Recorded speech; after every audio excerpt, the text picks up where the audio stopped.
Не надо пытаться искать, на рынке человека, который решит все твои проблемы.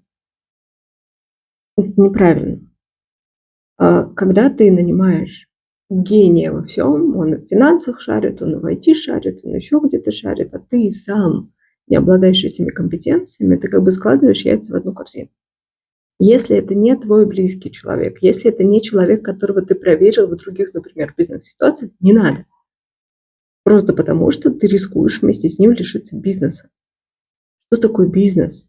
Это система. Что такое маркетинг? Это система. Все, что сейчас приносит деньги, за исключением случая, это системная работа. Причем тут важно заметить, не просто приносит деньги, приносит постоянно, позволяя увеличивать доход. Вот в этой ситуации вместо того, чтобы нанять одного жутко дорогого человека, который бы занял позицию, там, я не знаю, твоего зама, раздели задачки на функции и найми людей функционально. Меньше рискуешь.